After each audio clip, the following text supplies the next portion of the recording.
Hello students and viewers, Naval school of learning channel में आपका बहुत बहुत स्वागत है। क्लास 12 हिंदी माध्यम के विद्यार्थियों के लिए एनसीईआरटी पर आधारित कंटेंट है।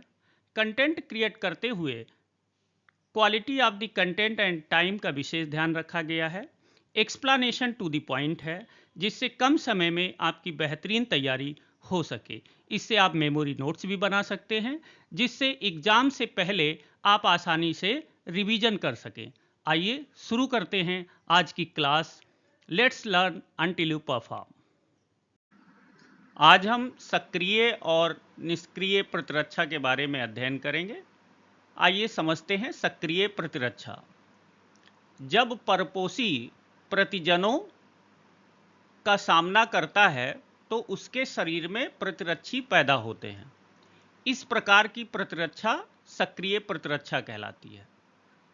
परपोषी मानव, प्रतिजन कोई भी बाह्य पदार्थ जो मानव के शरीर में एंटीबॉडी को सक्रिय करता है, प्रतिजन कहलाता है। सक्रिय प्रतिरक्षा धीमी होती है, स्लो, और अनुक्रिया प्रदर्शित करने में समय लेती है। जब भी कोई प्रतिक्रिया धीमी होगी तो वो समय लेगी। इसके उदाहरण हैं प्रतिरक्षीकरण, इम्यूनाइजेशन। जो भी वैक्सीन हमें लगते हैं वो सक्रिय प्रतिरक्षा के उदाहरण हैं। प्राकृतिक संक्रमण, जो नेचुरल इन्फेक्शन है, कोई भी सूक्ष्म जीव जिनके द्वारा इन्फेक्शन होता है, वो सक्रिय प्रतिरक्षा का उदाहरण है। निष्क्रिय प्रतिरक्षा, जब शरीर की रक्षा के लिए बने बनाए प्रतिरक्षी सीधे ही शरीर को दिए जाते हैं तो यह निष्क्रिय प्रतिरक्षा कहलाती है। उदाहरण के लिए पीयूष, कोलोस्ट्रम में प्रतिरक्षियों की अधिकता। माता का पहला दूध बच्चे के लिए बहुत आवश्यक माना जाता है। क्योंकि उसमें इम्यूनोग्लोबुलिन ए की प्रचुरता होती है, जो शिशु को इम्यूनिटी प्रदान करती है, प्रतिरक्षा प्रदान करती है। इसीलिए लैक्टेशन के प्रारंभिक दिनों के दौरान मां द्वारा स्रावित पीले से तरल पीयूष, जिसे कोलोस्ट्रम भी कहते हैं, यह एक निष्क्रिय प्रतिरक्षा का उदाहरण है। सक्रिय और निष्क्रिय प्रतिरक्षा परीक्षा में 2 अंक का क्वेश्चन पूछा जाता है। इसलिए सक्रिय और निष्क्रिय प्रतिरक्षा में अंतर सभी विद्यार्थियों को समझ लेना चाहिए और लिखने का अभ्यास करना चाहिए। प्रतिरक्षीकरण या टीकाकरण, प्रतिरक्षा तंत्र स्मृति के आधार पर जब भी कोई प्राथमिक संक्रमण होता है तो उसको याद रखता है। इसी गुण के आधार पर टीके बनाए जाते हैं। रोगजनक टीका की प्रतिजन प्रोटीन, अर्थात जो एंटीजन का प्रोटीन है, रोगजनक का प्रोटीन है, वो व्यक्ति के शरीर में प्रवेश कराया जाता है।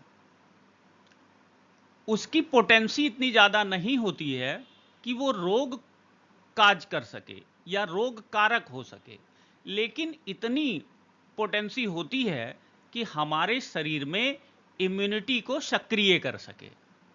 और यह सक्रिय इम्यूनिटी प्रतिरक्षा तंत्र की स्मृति में आ जाता है।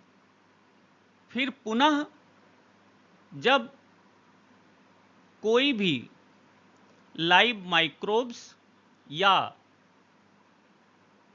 फुल पोटेंसी का माइक्रोब्स शरीर में इंटर करता है तो प्रतिरक्षा तंत्र अपने स्मृति के गुण के कारण उस प्रतिजनों के विरुद्ध शरीर में प्रतिरक्षा प्रणाली को सक्रिय करके प्रतिरक्षियां उत्पन्न करता है। इसी को प्रतिरक्षीकरण या टीकाकरण कहते हैं। निष्क्रिय प्रतिरक्षीकरण: जब एंटीटॉक्सिन को टीके के रूप में किसी भी व्यक्ति को सीधे ही दिए जाने की जरूरत पड़ती है, तो ऐसे इम्यूनिटी को हम पैसिव इम्यूनिटी या निष्क्रिय प्रतिरक्षीकरण कहते हैं। उदाहरण के लिए, सांप के काटे जाने पर, किसी भी जहरीले वेनमस स्नेक के काटे जाने पर स्नेक वेनम का एंटी सीरम दिया जाता है, जिसको हम एंटी कोबरा वेनम भी कहते हैं। ये बनी बनाई एंटीबॉडीज होती हैं और जो सांप का जहर व्यक्ति के शरीर में प्रवेश करता है, उसके काट के रूप में बाहर से एंटीबॉडी दे करके मरीज की जान बचाई जाती है। टिटेनस: यह एक जीवाणु जनित रोग है जो क्लॉस्ट्रिडियम टिटेनाई नामक जीवाणु से होता है। इसमें भी यदि समय से उपचार ना किया जाए तो मरीज की जान जा सकती है। तो सांप के काटे जाने पर जो एंटीकोबरा वेनम दिया जाता है और टिटनेस का जो वैक्सीन दिया जाता है, ये निष्क्रिय प्रतिरक्षीकरण के उदाहरण हैं। एंटीटॉक्सिन क्या है? एक ऐसी निर्मित जिसमें आविष के लिए प्रतिरक्षियां होती हैं, एंटीटॉक्सिन्स कहलाता है। अर्थात जो टॉक्सिन को निष्क्रिय करे वो एंटीटॉक्सिन। एलर्जी बोलचाल की भाषा में बहुत ही प्रचलित शब्द है। आइए समझते हैं एलर्जी को। पर्यावरण में मौजूद कुछ प्रतिजन एंटीजन के प्रति प्रतिरक्षा तंत्र की अतिरंजित अनुक्रिया एलर्जी कहलाती है। अर्थात immediate and active response allergy है। एलर्जेंस ऐसे पदार्थ जिनके प्रति ऐसी प्रतिरक्षित अनुक्रिया होती है, एलर्जेंस कहलाते हैं। कभी कभी एक अंक के क्वेश्चन में एलर्जी और एलर्जेंस दोनों पूछे जाते हैं। इनके प्रति बनने वाली प्रतिरक्षियां IgE प्रकार की होती हैं, इम्यूनोग्लोबुलिन E। इससे पहले आपने पढ़ा था IgA, IgM, IgE, ये सब एंटीबॉडीज के प्रकार हैं। उदाहरण के लिए धूल में चिचड़ी, पराग, प्राणी के लघु शल्क या डेंडर, पराग, ये एक कॉमन एलर्जेंस है। तो पूछा जा सकता है आपसे कि एलर्जी को परिभाषित कीजिए और किन्हीं दो एलर्जी काजिंग सब्सटेंस या एलर्जेंस के नाम लिखिए। एलर्जी अनुक्रियाओं के लक्षणों में छींकना, पनीली आंखें, बहती नाक और सांस लेने में कठिनाई या इसी तरह के और भी लक्षण हो सकते हैं। एलर्जी मास्ट कोशिकाओं से हिस्टैमिन और सीरोटोनिन, ये हिस्टैमिन और सीरोटोनिन, ये दोनों रसायनों के नाम आप याद रखेंगे। ये मास्ट कोशिकाएं होती हैं जिनसे सिक्रेट किए जाते हैं। प्रतिहिस्टैमिन, एड्रेनालिन और स्टेरॉइडों जैसे औषधियों के प्रयोग से एलर्जी के लक्षण जल्दी घट जाते हैं। महानगरों के अधिकाधिक बच्चे पर्यावरण के प्रति संवेदनशीलता के कारण एलर्जियों और दमा से पीड़ित रहते हैं। दमा, अस्थमा। तो एलर्जी से होने वाले यदि किसी एक रोग के बारे में पूछा जाए तो आप दमा या अस्थमा का नाम बता सकते हैं, और पहले अध्याय में इसके बारे में आपने पढ़ा होगा। स्वप्रतिरक्षा, ऑटो इम्यूनिटी।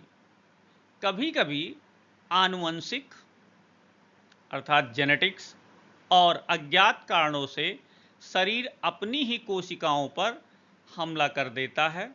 इसके फलस्वरूप शरीर को क्षति पहुंचती है और यह स्व प्रतिरक्षा रोग कहलाता है। आम वाती संधिशोध, रूमेटॉयड अर्थराइटिस, ये 1 मार्क्स में क्वेश्चन ऑब्जेक्टिव टाइप में इंपॉर्टेंट है। एमसीक्यू में स्व प्रतिरक्षा का उदाहरण रूमेटॉयड अर्थराइटिस आपको समझ लेना चाहिए। एक स्व प्रतिरक्षा रोग है रूमेटॉयड अर्थराइटिस।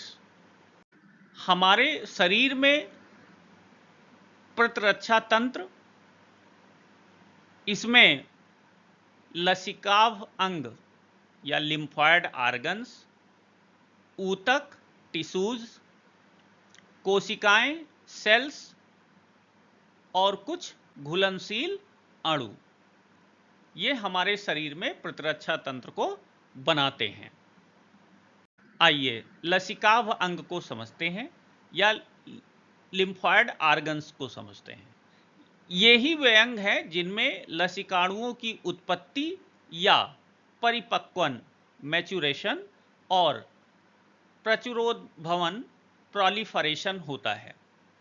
लसिकाभ अंग वे अंग हैं जिनमें लसिकाणुओं की उत्पत्ति और मैच्यूरेशन होता है। प्राथमिक लसिकाभ अंग, ये पूछा जाता है 1 मार्क्स में, 1 अंक में इस पर क्वेश्चन आते हैं। सबसे पहला है अस्थि मज्जा या बोन मैरो। आपने बी सेल्स और टी सेल्स इसके पहले पढ़ा है।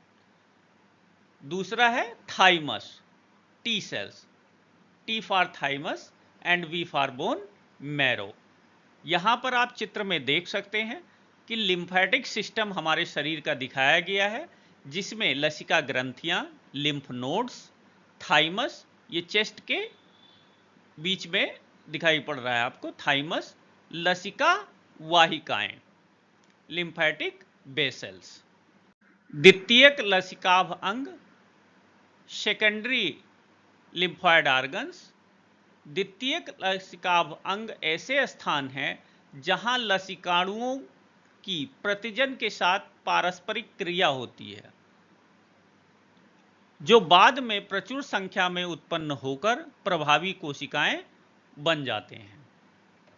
प्लीहा, स्प्लीन, लसिका ग्रंथियों, टॉन्सिल्स, क्षुद्रांत के पेयर पैचेज, ये इंपॉर्टेंट है, याद रखिएगा। ये सेकेंडरी लिम्फॉयड ऑर्गन्स है या द्वितीय लसिकाभ अंग है, ये 1 अंक के क्वेश्चन में पूछा जाता है। परिशेषिका, अपेंडिक्स, ये द्वितीय लसिकाभ अंग के उदाहरण हैं। तो प्राथमिक लसिकाभ अंग और द्वितीय लसिकाभ अंग, इसमें से 1 अंक का क्वेश्चन पूछा जाता है।